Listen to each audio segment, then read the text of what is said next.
I'm Jason Bender, lead designer on Diablo 3 console. So I'm going to show you a little bit about what we've changed from the PC version, bringing it over to PlayStation and Xbox.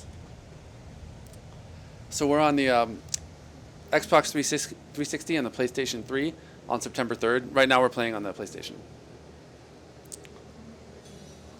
So in bringing Diablo to the console, the first thing we started with was the controller, right? So the two things we're mainly concerned about are the controller and the couch.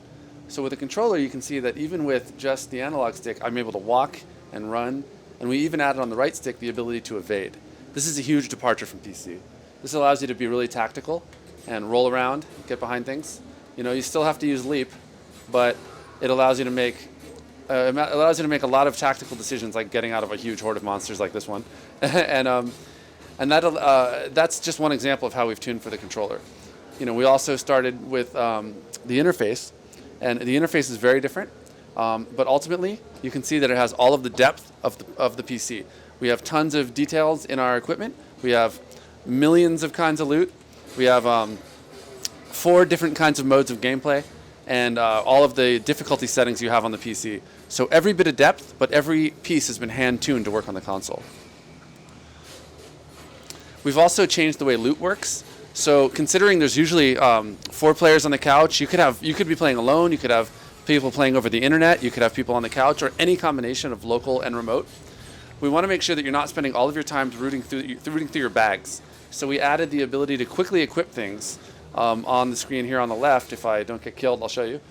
Down here on the bottom left, I can equip that belt. That'll give me some more damage. It'll help me wipe these guys out a little more easily. That means that you can equip things on the fly, and you can also drop things for your friends when you're playing. This is really helpful because it's not a split screen game, it's a shared screen.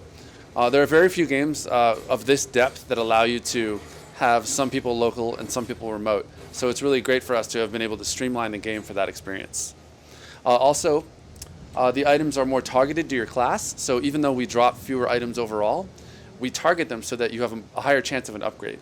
That means you have more legendaries and better rare items. This is true of crafting as well.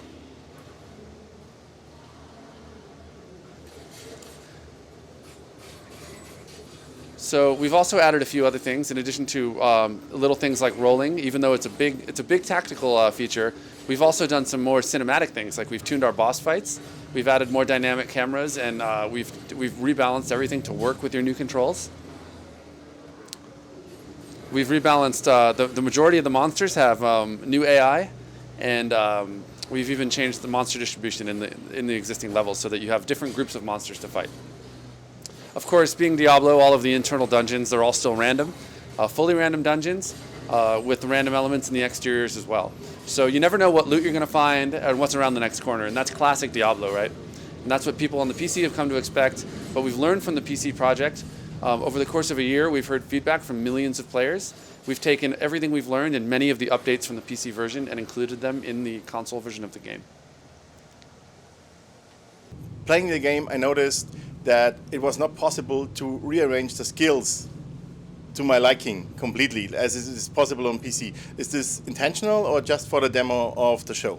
So the demo, we have elective mode turned off, but we have the same PC elective mode, so you can shuffle any of the skills to the skill buttons just like you do on PC.